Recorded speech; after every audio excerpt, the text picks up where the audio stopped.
Amen.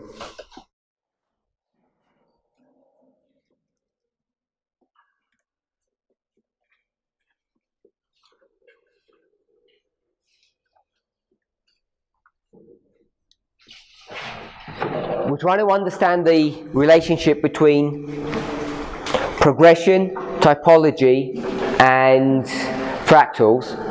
Hopefully we can see the difference or the distinction between progression, where we have a line of history,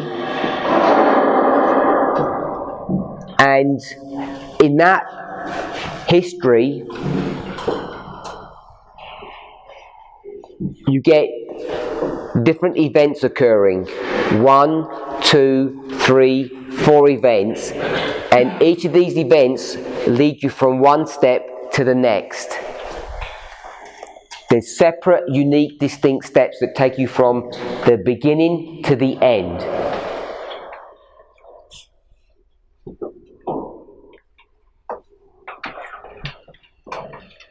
Within that history, there may be other unique histories, but at this scale you cannot see that. All you do is go from one step to the next. Then what we can notice is that history, there may have been 2 separate histories, which we might call the Millerites and the 144,000. And what we see is that there are characteristics at number 1 and number 4 which seem to match the characteristics of number 1 and number 4 in this history. And we see in the Millerite history, 1, 2, 3, 4 are a line of progression or events that bring you to number 4, and it's the same in the 144,000. What we can do is we can break this line of progression, and we can see that this history was an identical replica of this history. So therefore we can bring this one underneath and call this the 144 line, and we'd have 1, 2, 3, 4. So that's what I understand when we use this concept of typology, that this was a type of this. So we were speaking in between the breaks, some of us, and we began to ask ourselves, is typology even the right word to be using? Or should perhaps we be using another word that may or may not be better? So I'm not sure whether or not typology is the best word to use, or whether it's not. But there are other words that we do use besides typology.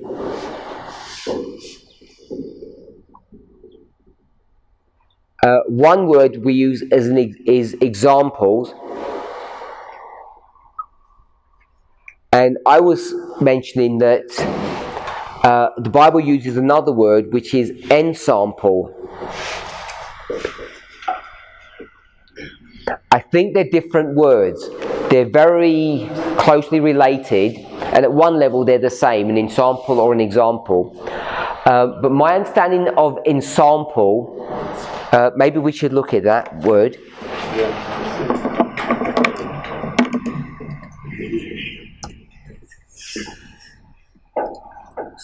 Where's it found?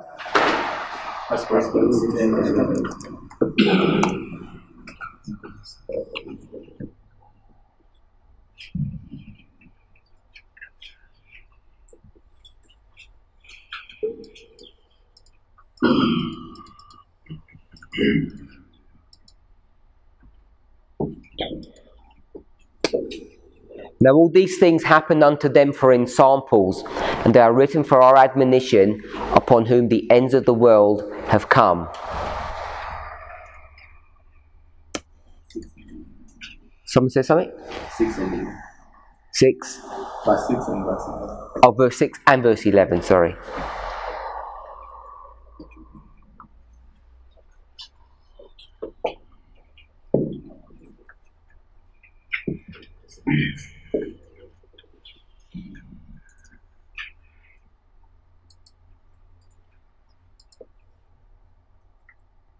So in verse 6 it says examples, and verse 11 it says ensample.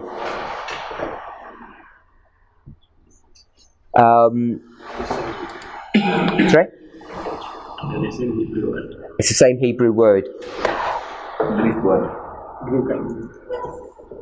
Greek, yeah. So Strong says from 5180, which means a die, that is by implication a stamp or scar, by analogy a shape, that is a statue, a style or resemblance, specifically a sampler, type, a model for imitation or instance. So it talks about this die. So an example, I'm not sure it really portrays the idea of a die. I don't know if everybody knows what a die is. Yeah? What is a die? Something for designing. Sorry? Something for designing. Something for designing?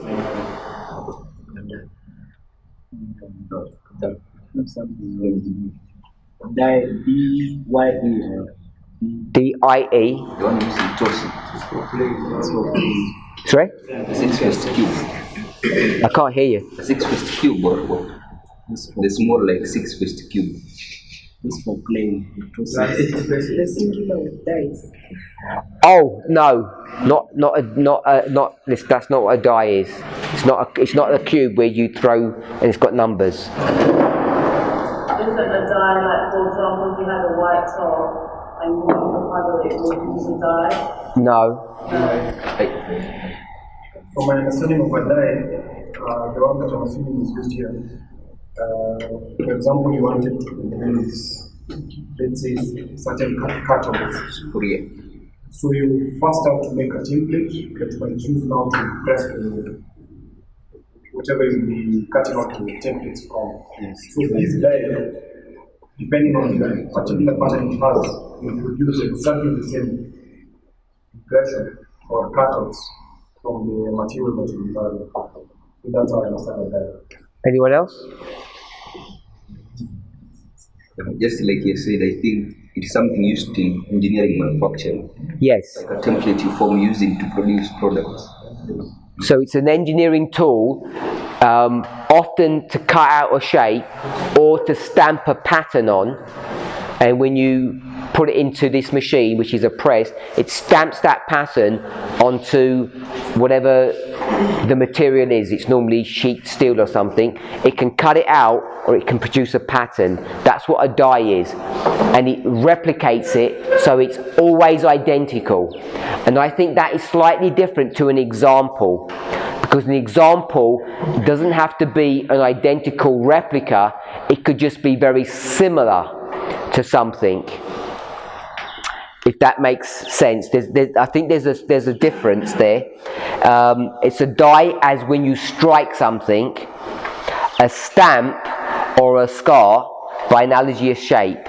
If you go to Thayer's, it says the mark of a stroke or a blow print, figure formed by a blow or impression.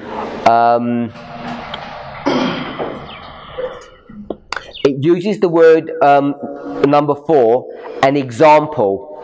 In the technical sense, the pattern in conformity to which a thing must be made. So the problem with these dictionary definitions, these are dictionaries, obviously lexicons, is that sometimes, depending on which one you want to go for, they sort of merge into one. But I want to suggest that the actual definition, one that we want to go with, and I think is the right one, it comes from the word 5180. Primary verb means to thump or to hit or to pummel or to strike. But in any case, it's not a singular strike. in any case by repeated blows, thus differing from other words, 31:17, 39:16, which mean to strike. So my understanding is when it uses this word ensample, it doesn't just mean a singular stroke, it means repeated strokes. So you get these repeating patterns, if you like, which is what the definition of a die is, and it distinguishes that from a singular blow. So it says these things were written for our admonition, upon whom the ends of the world have come, and those things are identical repeating patterns. That's how I've explained it. That's how I understand the difference between an example and an ensample. So I don't know if we're able to use that concept by still using the word typology or example, by seeing it's an exact replica. Now I know people could say that the sanctuary system is an identical replica of the plan of salvation, and I guess at some level it is, but it really isn't an identical replica of it. But I don't want to stress the point, except if we can see it that way. So we spoke about the line of progression. In a line of progression, what we can see are histories. It may not just be two, it may be three histories, and in those histories we can see 1 to 4 occurring, and therefore we'd break this line and we'd get 3 histories. So if this was progression, these would be types. The difficulty now comes is because if we say this one and this one and this one, they're types or ensamples of one another. So this is ensample 1, ensample 2, and this is the end of the world. These ensamples were for us, upon whom the ends of the world have come. If we can see that, we've gone from progression to what we've called typology, and we can put equals here. So progression, typology, progression ensamples, if you're okay with that.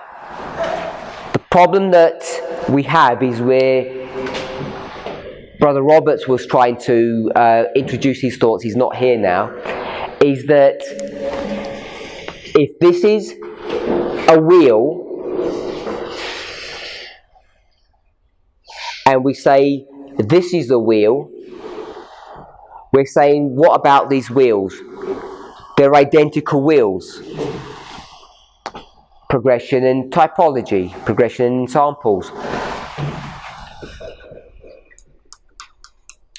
The difficulty now becomes that these histories, where were they created from in the first place? This 1, 2, 3, 4 were all created from this history here. If we can see it, it was these 3 dispensations. E1, E2, and this is the end of the world. So this one has all the same characteristics of this one, which is what we call fractals. Here's the culprit, it's coming in now. So we've got progression. We never even considered fractals. We just said in this history, this singular history, there were 3 separate histories. We went into those 3 separate histories, and even though I bookended them, there were spaces in between them. So I've shown the spaces in between them here. And I've got 3 histories. Ensample 1 and ensample 2 are all pointing us to the end of the world. So I've said that they're equal. I've changed the word from type to ensample, if we're okay with that. at one level, they're very similar words. They're just synonyms. But when we did that, and we said 1, 2, 3, 4 is 1, 2, 3, 4 is 1, 2, 3, 4, where did these all come from? This 1, 2, 3, 4 was a part of this history, and the characteristics here, 1, 2, 3, 4, are the same characteristics as we have here. So we've gone from progression to typology, and in that we've suddenly just used the concept of fractals, because this ensample, which was an ensample which was a type of this history, so type 1, type 2 is this is pointing this to here, in and of themselves they all are fractals of this larger line. So we've kind of come full circle. Is what's the difference between progression, typology and fractals? And there are some distinct and unique properties about them, but they also seem to have similar characteristics. So then if someone wants to make a comment. Brother William? Yeah, I think that is correct. As I said earlier, in theory you can note the differences, but now when we come to the lines, it becomes difficult to differentiate. But I recognize the fact that there are differences, but when it comes to line, the same concept used in fractals is the same concept in typology. So in lines they seem like they are the same, but in theoretically you can see the differences. Brother Robert? You summarize your understanding.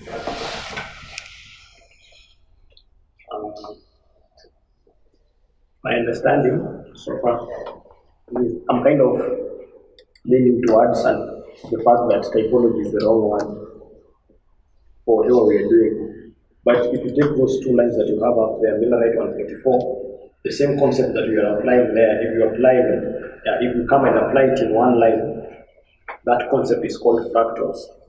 So it's the same concept that is applied in the Millerite 144 kind of comparison. But when it is applied in one line and you begin now subdividing it into smaller portions, that is what we call fractal. So typology, so fractal, let me just use typology, but so a fractal is one form of typology when it is done on one line and then begin. The reason why this issue came up, that it became an issue,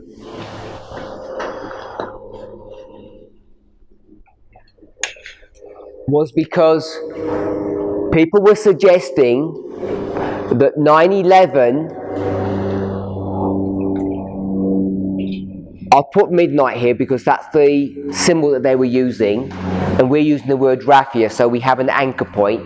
They were saying that 9/11 was a type that pointed to raphia. And if you're going to use that concept of type, typology means they're at one level equal to each other. So 9/11 would equal raphia, but this would be then the imperfect, and this would be the perfect fulfillment.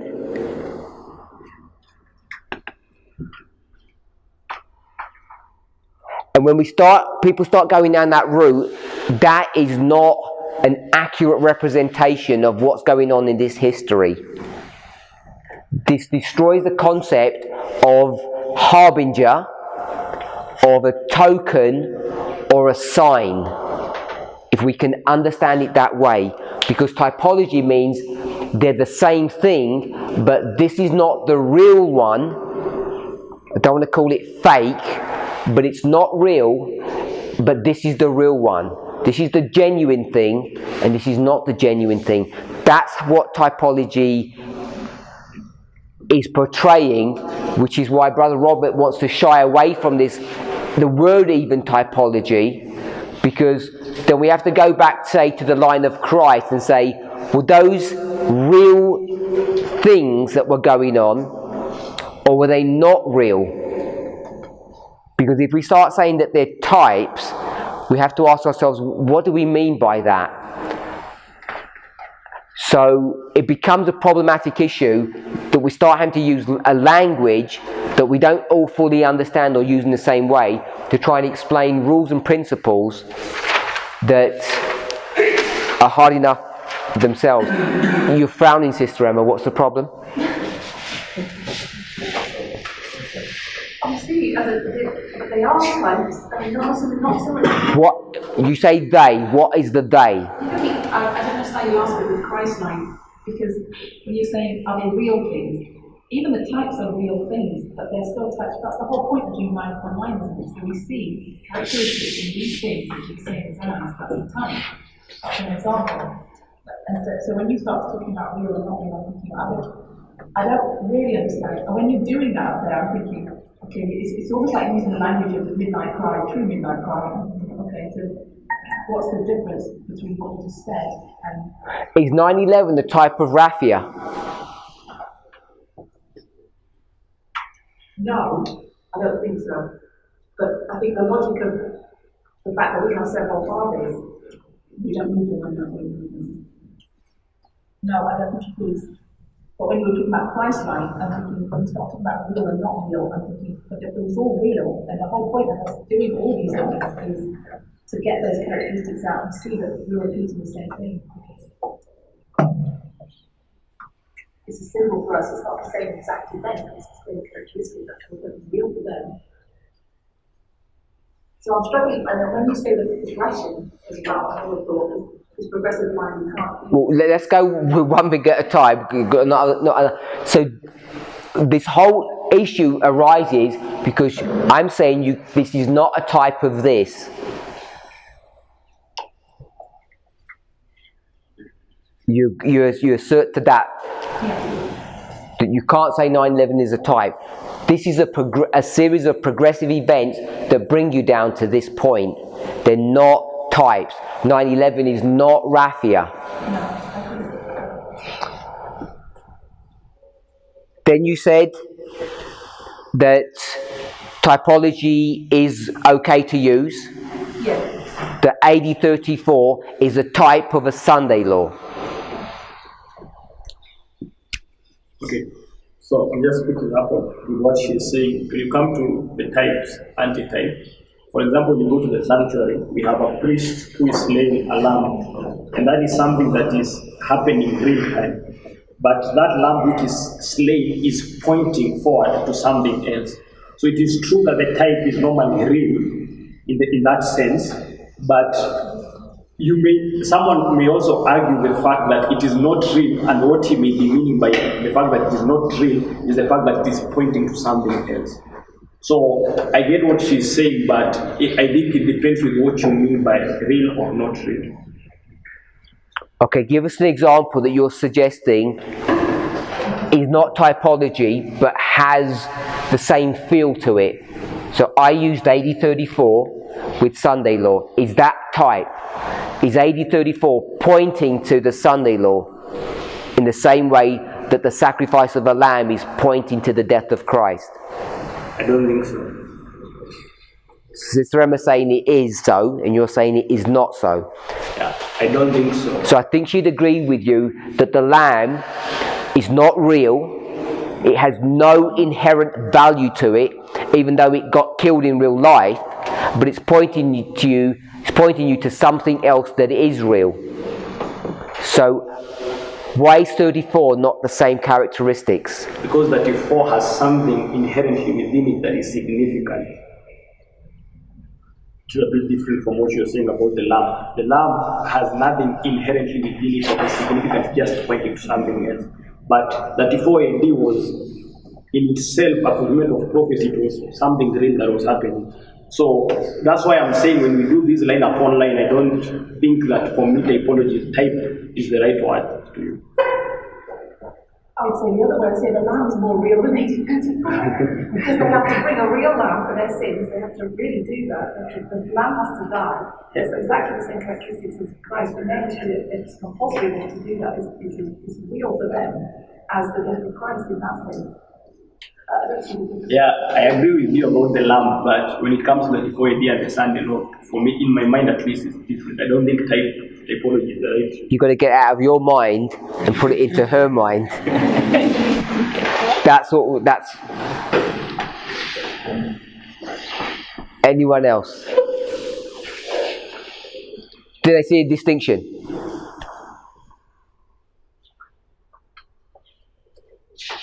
No?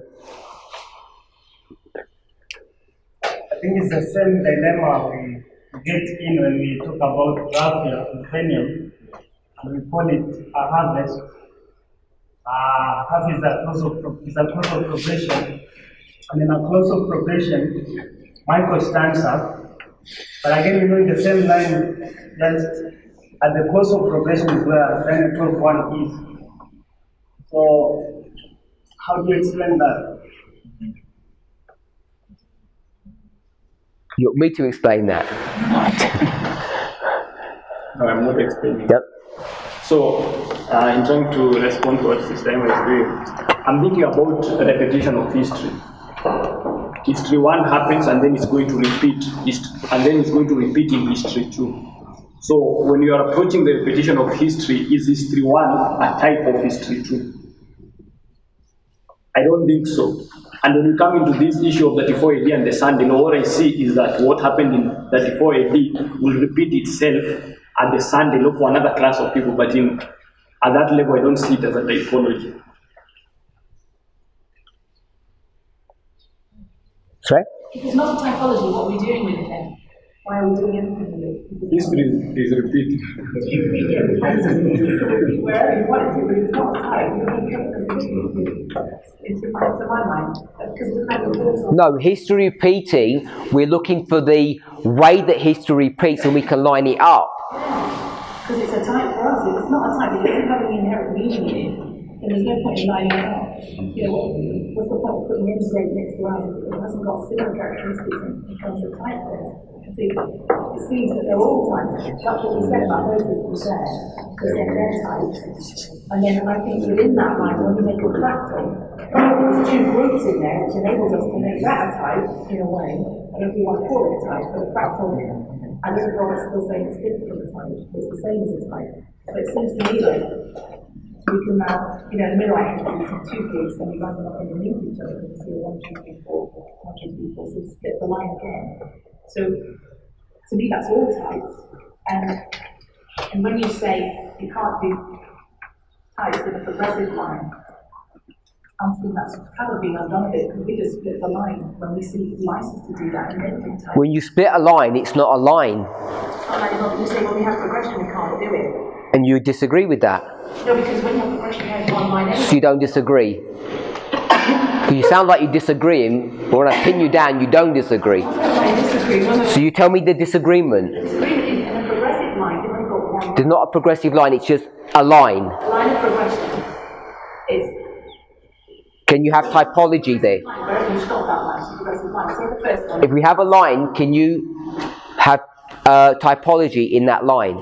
No, the only way you can have typology is to line it up underneath each other. You can't line up one line underneath each other. So you can't have progression in the line unless you split it now and line it up underneath each other. And then Well, then you have how many lines? 2, 3, 4. And then you can do it. So what are you disagreeing with? I disagree with the fact you say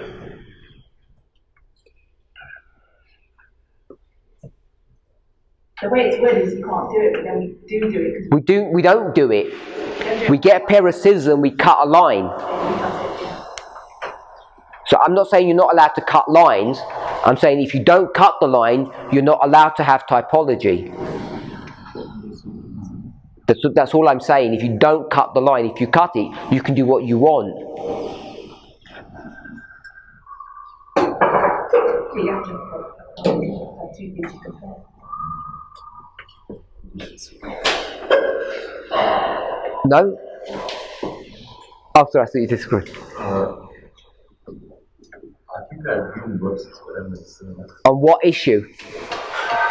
Because I don't. On the issue of typology, Oh, that one. Okay, yeah. The typology, when the lamb points to Christ, is the same as the AD 34 points to. Yeah, points to the Son because the definition in our definition of progression and typology, we look at a progressive history, or we look at the line of progression, and we see multiple histories, and in that progressive line, in that progressive history, we can, if we are going to take that single line of progression, we can have typology. But when we cut the lines or the history, then we use the reform lines that are within that progressive history, then we are going to have typology, and each reform line is going to have a similar characteristics previously. For example, if we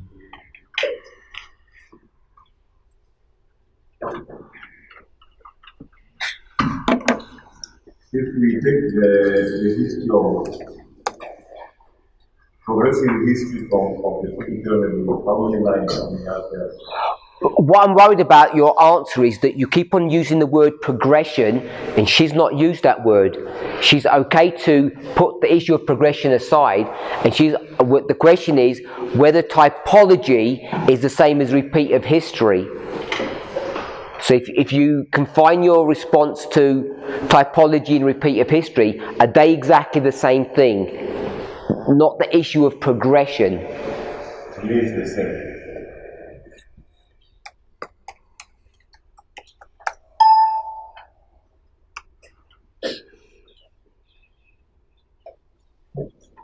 Typology. It's not exactly the bit of history, but it is the event that happens where it's just how can I say, like a picture or a mirror what will happen in the end of days. Like in the Old Testament, we had the lamb typifying the antitype, which is Christ. When we see the lamb and Christ, these are two different things. But one is a symbol of the other.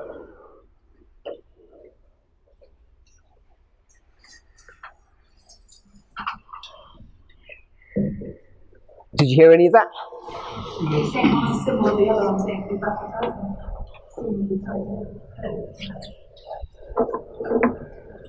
So, to me, when I do the typology and repeat of history, they're two different things.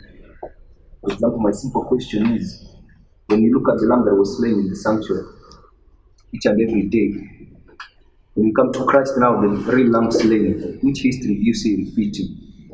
Or just this lamb was pointing forward to Jesus? But when you have repeat of history, you have real life things that happen, and they're being repeated in like a second history.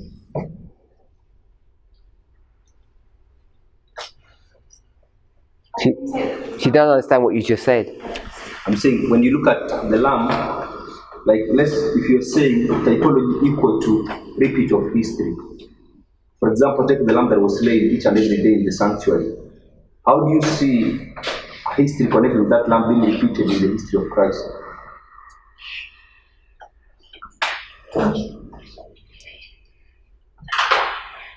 She's laughing at you. Sorry. I'm trying to make a difference between repeat of history, because we're saying not everything repeats in our history, but whatever we pick out that repeats, we're saying is a type. So is that why you're making this picture? So, okay, so if you say all history, then it's different from repeat history. The way we use the term repeat of history is we pick out things that we see that repeat, or that are waymarks that are going to repeat, and we use those as types. Because we don't take everything from all those lines and say all repeats, so we don't call that repeat of history. So, what I think when you go to the lamb in the sanctuary, the lamb was pointing forward to Jesus. So we have one thing pointing to Jesus. But when it comes to the history of AD 34, it's really history that happened, and we're using to line it up with our history and see how that history gets repeated in our history. We don't say like AD 34 is pointing forward to the Sunday law, but we take that history and line it up with the Sunday law and see this real life history that happened and line it up with the history that happens at the Sunday. And then it becomes a type. Is that?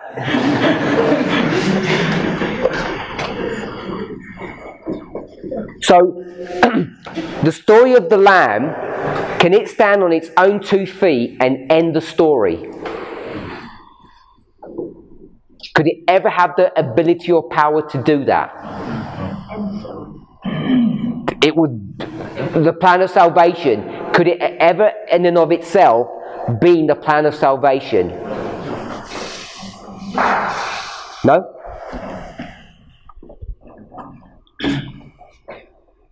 So if you go to Hebrews 9:9,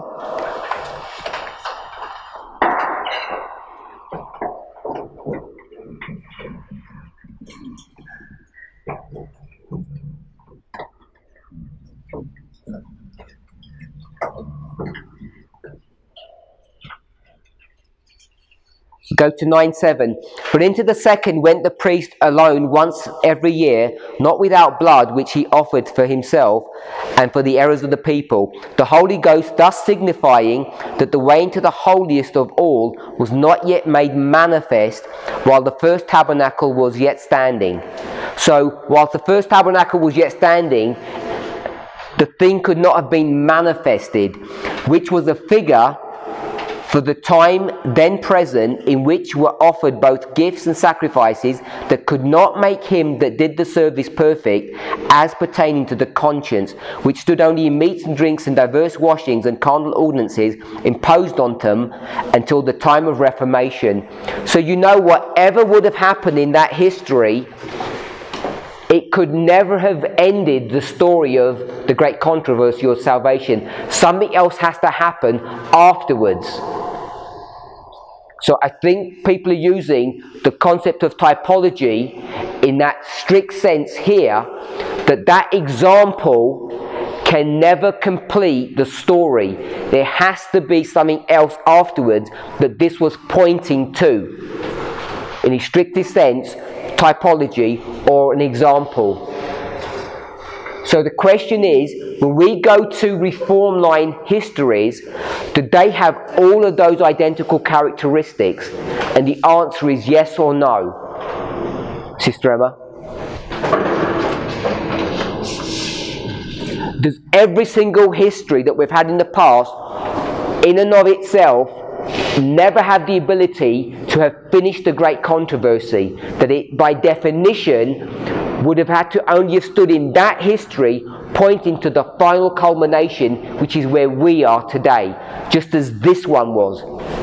Do none of them have the ability to finish the story? None of them have that ability. I don't think so. Okay, so if you go to the line of the Millerites, we've already created an argument based upon the spirit of prophecy that the Millerite line has everything inherent in it, has all the ability to finish the great controversy.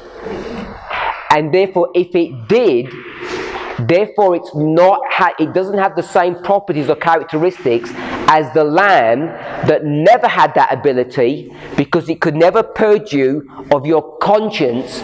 And it says which stood only in meats and drinks and diverse washings, imposed upon them until the final time, which is Christ, if you want to use it that way. It never has that ability, but the Millerite line has that ability. It has distinct and separate characteristics outside of that classic understanding of typology, because the lamb, which was the type of Christ, never had inherent properties to it that could finish the controversy, but the Millerite history does. It has inherent properties that can finish that story. I think you could argue at every step you have to introduce a plan B because they didn't follow through with plan A. And you can take that right back to the plan of Eden. That's fine. Was the lamb plan A or B? You got the lamb and Christ. Which is plan A and which is plan B? It doesn't work in that way. It's not a plan A and plan B. Christ imposes upon them, until the times of restitution, this model, which was not a plan A or plan B based upon failure. It was his designed plan. But you can't use that same argument that it was God's designed plan that the Millerites would flunk the test, therefore we would be created. It doesn't work with that dynamic. Is the Millerite the only line that does that then? Even if it is the only one that does it, it doesn't follow exactly the same pattern.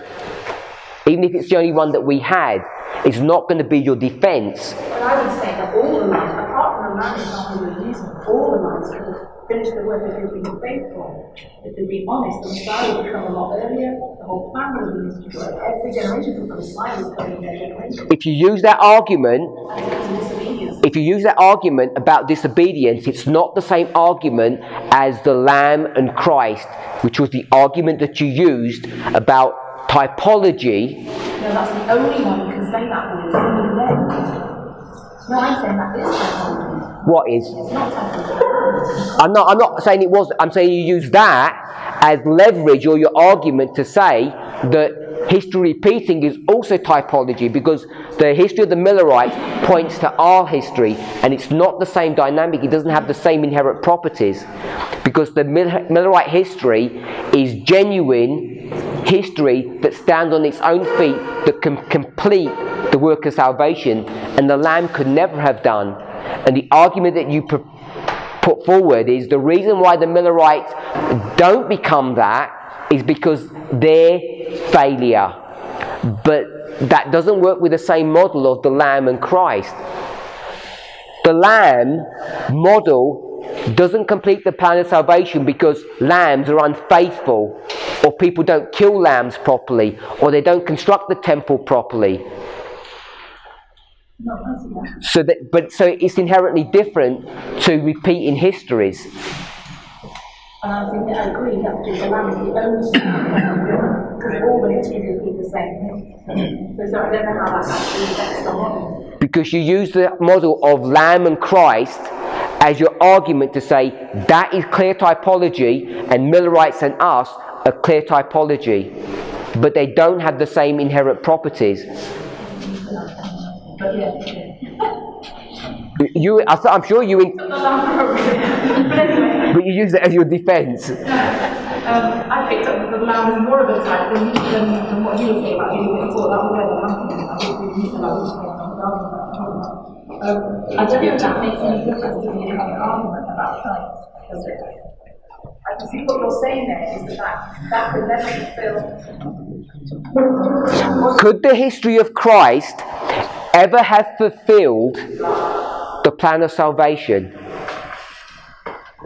Could it all have finished in AD 70? Yeah. Yes? And you're saying no?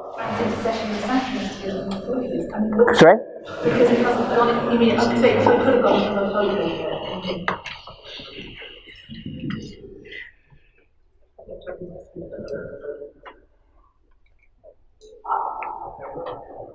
I'm just putting the time in just I think the issue is with the Lamb and Christ. The Lamb could exist with Christ, so it was pointing to Christ, but with all the other history, in and of itself, it could have fulfilled the whole plan. So I think that's a different type of typology. So the issue is, for example, with 9/11 being the time of midnight, they use the symbol,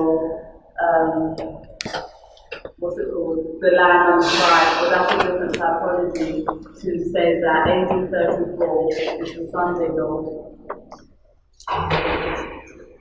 Okay, that's not even a different typology, that's actually wrong. Now, I guess what it's coming from the understanding of like the Lamb and Christ. That's how it's used. Because Yeah, but the methodology in and of itself is wrong. so I'm just trying to make a distinction between the two. Of what are we calling types? I understand the distinction you're making, but I don't think you can use this as an example of that. because 9/11 was never equivalent to Raphia. A lamb was equivalent to Christ, but 9/11 was never equivalent to Raphia.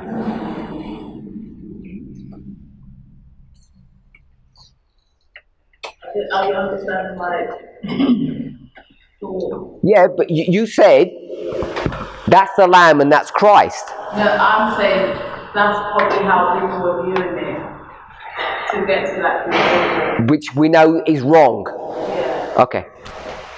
I'm saying, but now I'm saying, in reference to the types of recording, like 80% on the Sunday rule, how would we explain that as a type? Because is that very different from the Lamb of Christ?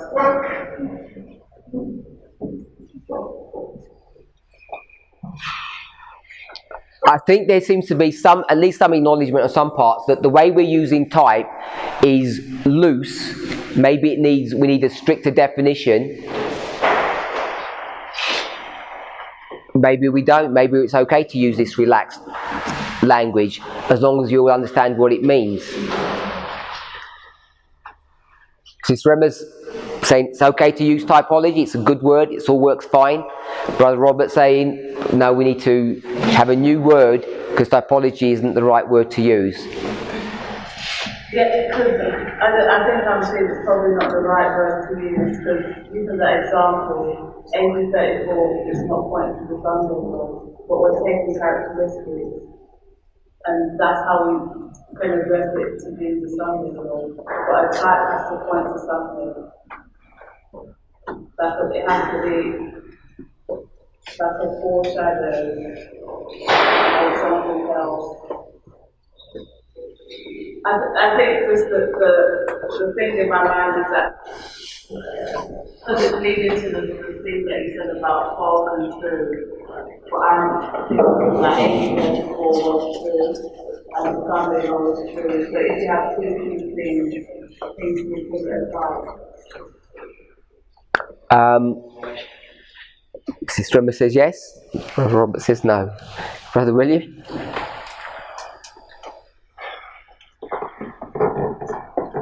I think I want us to get to a place at the end of this in a few minutes, because I want to move on, that we all are able to explain something, even if it's in your own unique way, that we're not arguing against one another and we're all basically on the same page. Yeah, I think I also agree that typology is not really the right word to use. Use for what? Because used to explain this whole issue. That's what he means. Because as Ruth is saying, if you take an example of 34 AD, we loosely use that in the movement that for 34 AD is a type of the Sunday law, but if you get to the real definition of typology, you can see that 34 AD is not foreshadowing, but it's telling you the characteristics of 34 AD, just bring them down to the standard. So we will have to look for a more convenient word to use.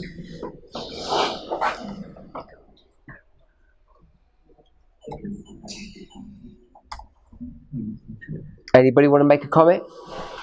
I think type is not the right one, but if you're going to use it, then all of us need to understand how we are using it.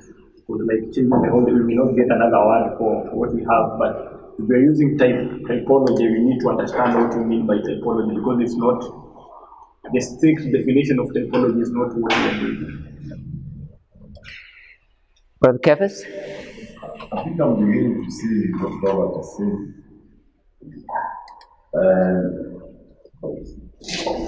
If you are going to use, I see some sense that if you are going to use the word typology, it's going to use something. Because we are saying that there is no typology in the line of progression. But the history of the occurrence, which the Bible says is a type. The occurrence were type of Christ. That's the line of progression. So you can't have a type. You can't have a typology in the line of progression.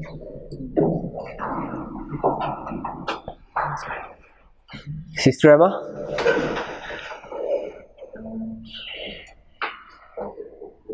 I'm not sure I understand your point with the Say that again? I'm not understanding his point about not having maybe an argument because the offerings are taught twice, you can't have that. Yeah, we are saying, which is, we have illustrated that in the line of convention, we can't have a technology in the line of convention. So, I'm saying that we need to find a better word to express technology, because when you look at the history, I'm going to see the sense, but when you look at the history of that history of the offering, it's a progressive history. When we don't consider the sacrificial systems that are according to Christ, it's a line of progression. But we are saying that we can have typology in a line of progression. But we know that the offerings that were being offered were typified in Christ. So then we need to find how we need to harmonize that, because there's some loosely. They are saying in the line of progression, there is no typology.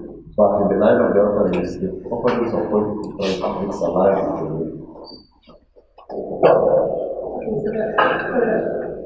All the sacrifice, the whole sacrifice is like, remember, and it's all the blessing. Yeah, yes. So I believe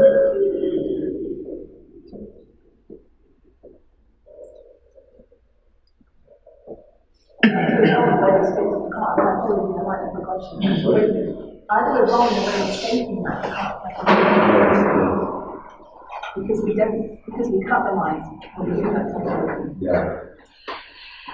Or maybe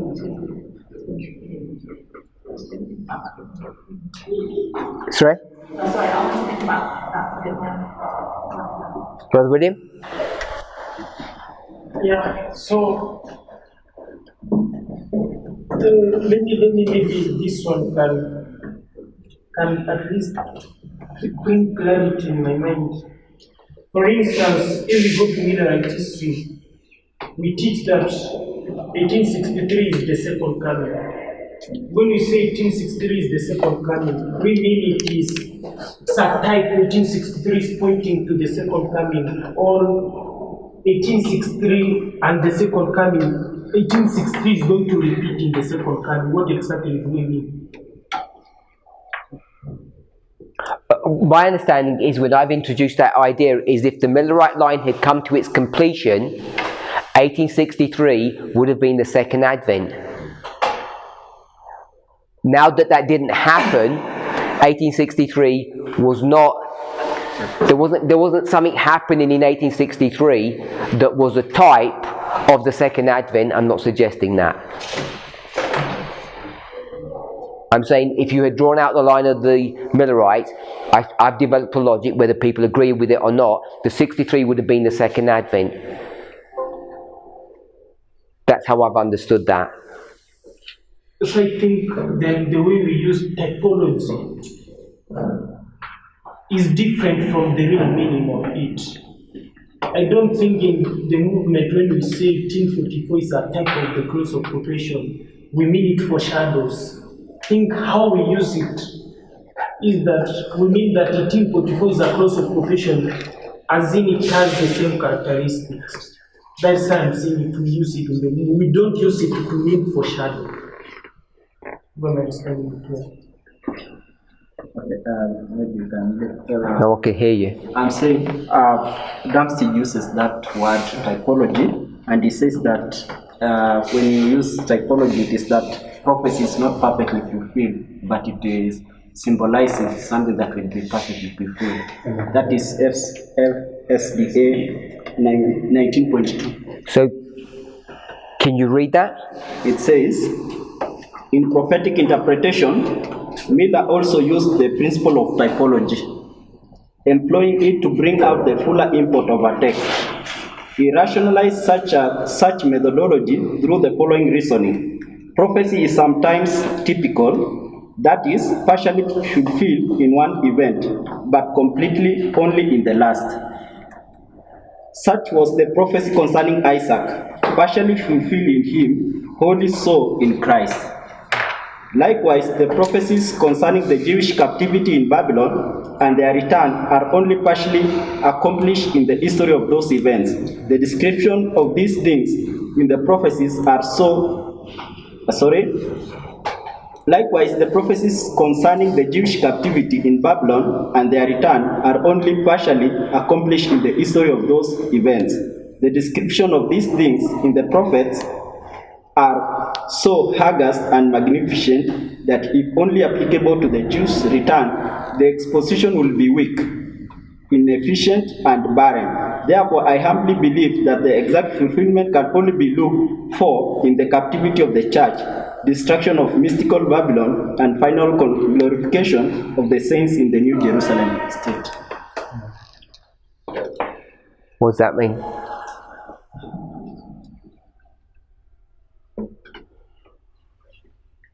You disagree, or you say no? I don't even understand what that is saying. Maybe you can represent it online, but how I got it is like... That was Miller. He was quoted Miller. He was quoting me. How I got the concept is like, what he's saying is that, let's say we take the captivity of Israel, the 70, is not a perfect fulfillment of prophecy. Did I get that right? In itself, kind of. I think it doesn't say perfect. It's saying some prophecies are partially fulfilled, and then we have a complete fulfillment of those prophecies. I think I have examples of those from the Old Testament. You find like it's describing like in Isaiah 41, you are my battle axe, I will use it to stretch the nations. After they come from captivity, we don't see how that is fulfilled. How does the Lord use the Jews to stretch the nations? Mm-hmm. Any other comments, Brother Cephas? I think, based on what Brother was saying, Miller is defining the following, and he's saying that there is an impartial fulfillment and a partial fulfillment. Then we need to understand what exactly, what does it mean by partial and impartial fulfillment and partial fulfillment.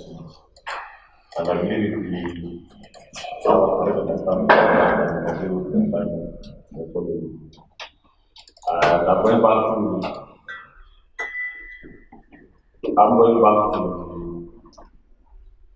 to the sacrificial systems. And I'm saying that the offerings were impartial. I don't know if I'm correct on that, but then the sacrifice of Christ was perfect. Now, when it comes to the use of the miracles and the use of the prophecy, Sister White will tell us that the second angel's message had an impartial fulfillment. The miracles and the perfect fulfillment of that message, the second angel's message is yet future. But when we are, according to how I understand it, he's not saying that the second angel's message, the context of the word is not solutions.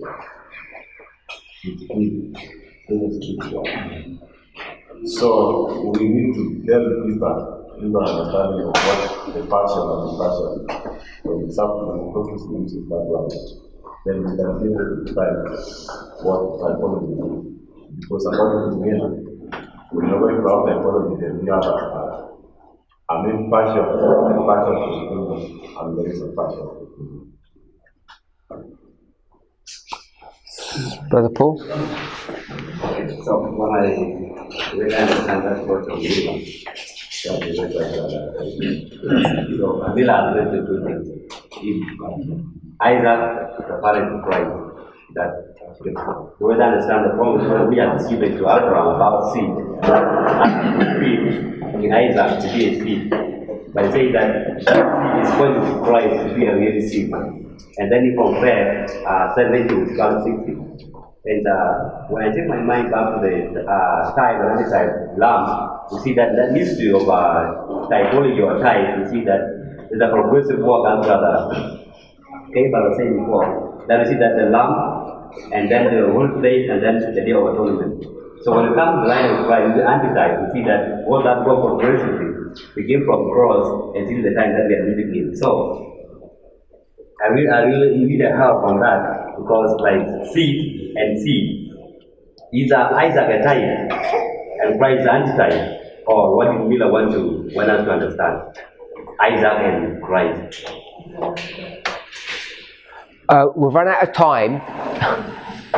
I don't want to pick this subject up again in the next class. What I want to do is come to some kind of conclusion that we're all able to go ahead and teach this. Let's agree on some things. We have a singular line. This line we're calling a line of events that go in sequence, 1, 2, 3, 4, which is progression or sequential. Things are happening sequentially. When you have things going sequentially, number 1 is not number 3. Number 2 is not number 4. They're independent, separate events. And so therefore, if we're going to use this concept of the word typology, which means whatever's going on at one point in history is typifying, or is an example, or is a type of something else that happens afterwards, you can't do that at that scale. So 9/11 in this line cannot be a type of this event here, which is Raphia. It doesn't point to it. You can get this line and you can cut it into certain portions as separate and distinct histories. When you do that, you can see that this history can point you to a history in the future. I've used the word point. Paul says these things were written for our ensamples, upon whom the ends of the world have come. And so the history that he's referring to back here is going to teach you something about your own history.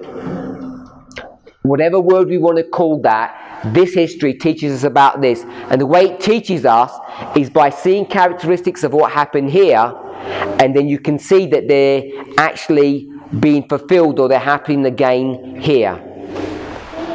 When we look at that, we see that these individual unique histories have repeating patterns or identical characteristics to this large history, which is where we started. So we've got a line of progression, we've got individual histories in that, and each of those individual histories have the same pattern as they had at this larger scale, which is what we call fractals. So this 1, 2, 3, 4 has all the same characteristics as 1, 2, 3, 4, but this 1, 2, 3, 4 is pointing us to this 1, 2, 3, 4, and this 1, 2, 3, 4 has all the same characteristics as this history as well. So that's how we're using progression. We've used the word typology and fractals in that way.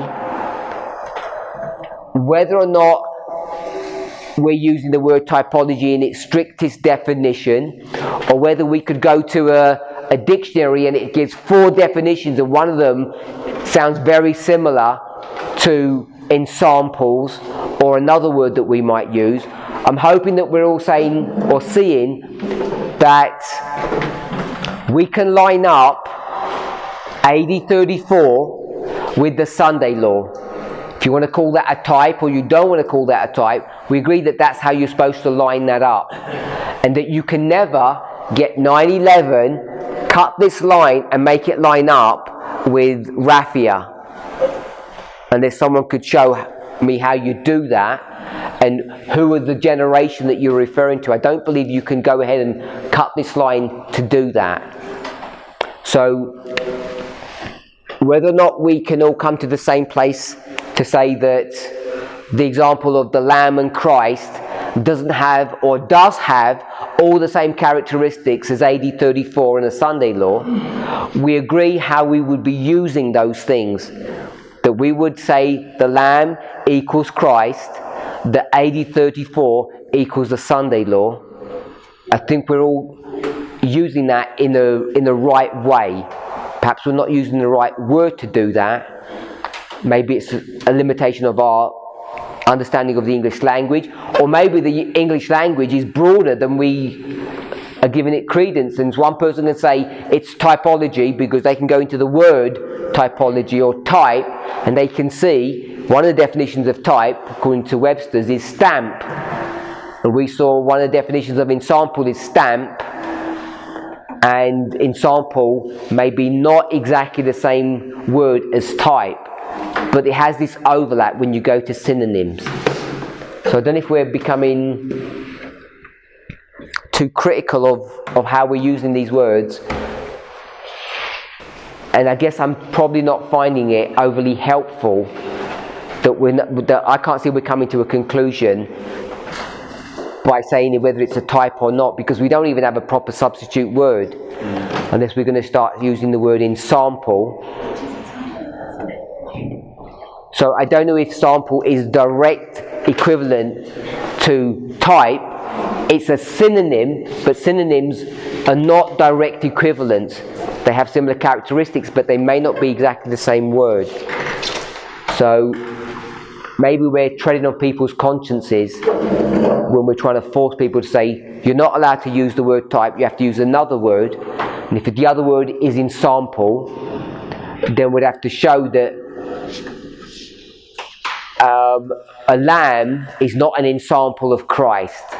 I guess you'd have to prove that to define that it's not the same thing. I'm not sure if we have the ability to do that because the English language isn't so definitive. So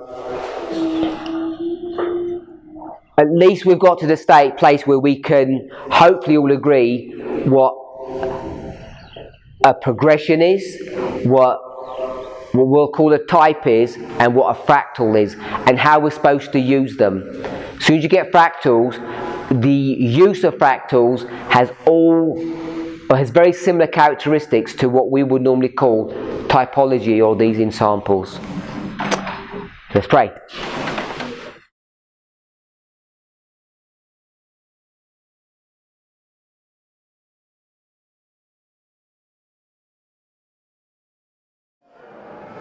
Heavenly Father, we ask and pray for a blessing upon this study. Help each of us, Lord, not to be trammeled by other people's thoughts and ideas, but rather may we all come into unity of understanding, and not only understanding but of usage of these words, so that when we go out teaching these truths, that people would hear and see a common thread, a common understanding, a common way of explaining these thoughts and ideas, that we would not be contradicting one another. We ask for a special blessing upon the food that we're to eat, and pray these things in Jesus' name. Amen.